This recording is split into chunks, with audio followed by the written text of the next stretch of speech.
yang berhak pemerintah. Ya pemerintah. Ya. Bukan kepala desa. Tapi ini kan kami bukan gereja ini, Pak.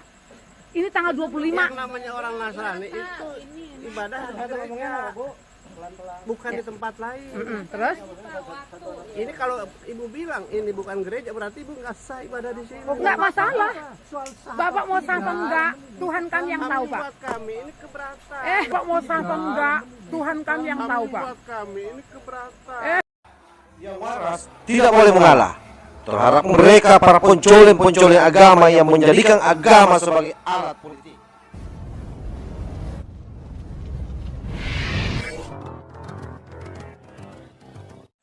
Assalamualaikum warahmatullahi wabarakatuh. Om Swastiastu, Namo Buddhaya, salam kebajikan.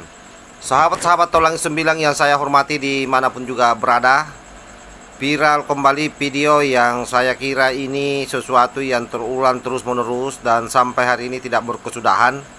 Dan menurut saya ini salah satu efek dari lemahnya pemerintah yang ada di Kabupaten Bogor. Kenapa saya bilang seperti itu? Karena orang beribadah kemudian dihalang-halangi oleh sekelompok umat kadrun yang menganggap dirinya lebih di atas daripada Tuhan. Kenapa saya bilang lebih di atas daripada Tuhan? Karena menahan orang untuk tidak melaksanakan ibadah dengan asumsi yang saya kira sangat keliru. Bagaimana videonya? Coba kita lihat secara bersama-sama. Luar biasa ya. Tuhan kita beda apa ya? Mana siapa tadi nih? Tadi yang sana udah kuiniin. Nih. Ini ada keamanan. Mana tadi Bapak yang tadi tuh? Ini udah banyak ini apa? Kalian kumpulkan aja lah. Kayak kalian aja masuk surga. Lihat nanti di neraka itu. Mana? Ayo, rame-rame kalian menghina kami, menjolimi kami. Silakan. Ibadah cuma berapa menit? Terserah. Ngomong, Pak. Ngomong, ayo.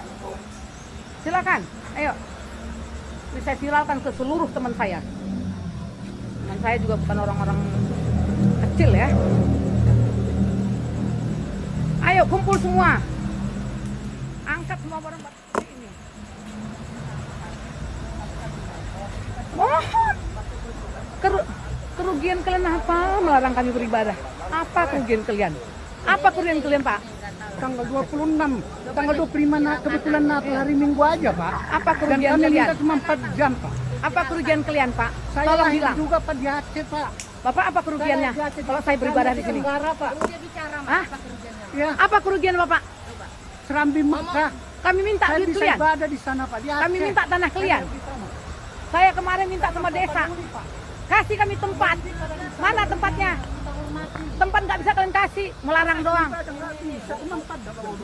Iya, Bapak bilang, Bapak mau kata Pak Lurah kemarin, Pak Desa, apa dia bilang? Semua anak saya. Kalau anak tuh jangan pilih kasih. Tempat siapa? Yang berhak Pemerintah. Ya pemerintah. Ya. Bukan kepala desa. Tapi ini kan kami bukan gereja ini, Pak. Ini tanggal 25. Yang namanya orang Nasrani itu ibadah bukan di tempat lain. Terus? Ini kalau ibu bilang ini bukan gereja, berarti ibu nggak sah ibadah di sini. Nggak masalah. Bapak mau sah apa enggak? Tuhan kami yang tahu, Pak. Buat kami ini keberatan. Ruginya Bapak apa? Apa Bapak ruginya? Hari Natal, loh, Pak. Apa Bapak ruginya? Pas dari hari Natal hari Iya, Bapak ruginya apa? Saya juga lahir di Aceh, Pak. Saya paham benar, saya punya ustaz, saya punya haji. Saya juga diucapkan, Sol. Iya. Apa Bapak ruginya? Enggak, Bapak ruginya. Di sana, Pak. Ruginya Bapak apa? Bukan, kami nggak ada urusan sama Bapak. Kami cuma ibadah 4 jam, Pak. 4 jam. Dan ini kan gereja. Dari sepanjang perdebatan yang ada, saya kira ada satu hal yang menarik. Yang pertama adalah di tempat itu ada banyak aparat, ada satpol, ada polisi, ada TNI. Tetapi tidak ada satu pun juga yang bisa bersikap terhadap situasi yang ada. Yang kedua, ada bapak-bapak yang memberikan alasan penolakan agar umat Kristiani tidak beribadah di rumah dengan asumsi di kepalanya bahwa ibadahnya tidak sah. Nah, ini yang saya bilang, mengambil alih tugas Tuhan. Nah, orang-orang seperti ini adalah orang yang menurut saya salah dalam belajar agama. Kenapa? Karena yang namanya ibadah ritual, ibadah yang sifatnya sangat privasi, yang tahu diterima atau tidak hanya Tuhan. Lalu kenapa kemudian para kadrun-kadrun biadab ini ketika melihat segerombolan 212 sembahyang di jalanan, lalu mereka tidak pernah mengatakan bahwa ibadah sholatnya itu tidak diterima karena sholatnya di jalan. Dan itu berkali-kali dilakukan oleh gerombolan 212. Ini bukti nyata ketololan beragama. Selain itu, ini mengkonfirmasi bahwa di negara kita yang berlandaskan Pancasila ini memang banyak masyarakat yang keblinger beragama dan intoleran terhadap agama lain. Oleh karena itu mestinya negara hadir. Ada polisi di sana, ada tentara di sana, ada satpol di sana, hanya berdiri seperti patung. Tidak ada hal yang bisa dia lakukan, setidaknya memberikan penjelasan terhadap masyarakat yang menolak umat Nasrani ini melakukan Natal. Nah, oleh karena itu saya kira memang beban bangsa kita sebenarnya adalah bukan lagi soal kesejahteraan, tetapi banyaknya orang-orang yang keblinger beragama, kemudian mereka bebal, tidak mau dikasih tahu. Tentu rekomendasinya adalah, saya pikir negara harus menguatkan pendidikan moderasi beragama. Sehingga apa? Sehingga orang-orang seperti ini bisa lenyap dari muka bumi. Karena ini sebenarnya melanggar Undang-Undang nomor 29 tentang setiap warga negara berhak menjalankan agamanya sesuai dengan keyakinan masing-masing.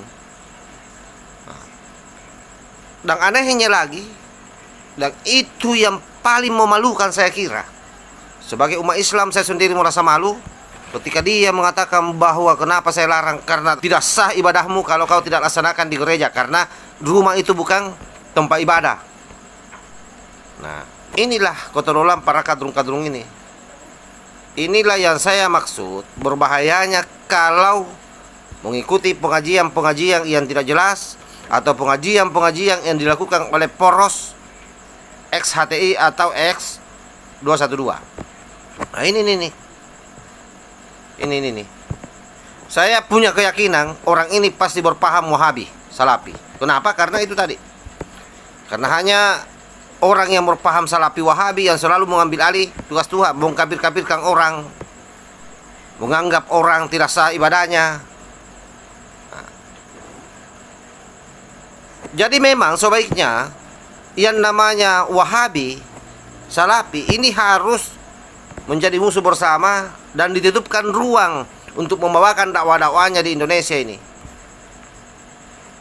Jadi pemerintah saya kira harus turun tangan menangani ini, karena bagaimanapun juga ini bisa kita diketahui oleh negara lain, dan umat-umat lain di luar daripada umat Kristen akan mengetahui kita betapa tololnya, betapa dungunya umat Islam kalau seperti ini standar pengetahuannya.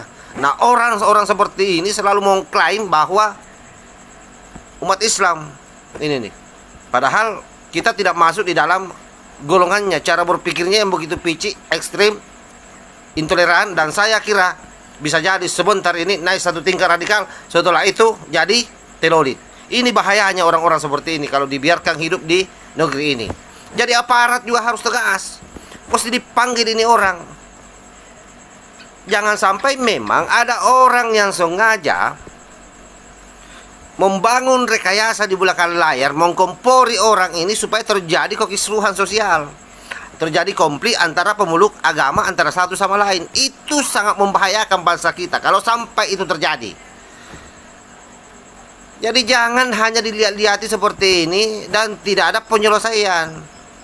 persoalan rumah ibadah tidak ada. Apa masalahnya? Saya kira jelas undang-undangnya. Kalau memang bisa diadakan di sana, kenapa tidak diadakan tempat ibadah? Sehingga kemudian itu tidak menjadi alasan lagi bagi makhluk-makhluk kadruk yang merasa memiliki surga, yang merasa punya otoritas menentukan apa yang menjadi ketentuan Tuhan. Saya kira itu yang saya sampaikan. Lebih dan kurangnya mohon dimaafkan. Mudah-mudahan ini ada manfaatnya buat kita semua. Yang pasti saya berharap negara turun tangan menangani hal-hal seperti ini supaya tidak terulang terus-menerus. Wallahul muwaffiq ila aqwamit thariq. Wassalamualaikum warahmatullahi wabarakatuh. NKRI harga mati. Salam Nusantara.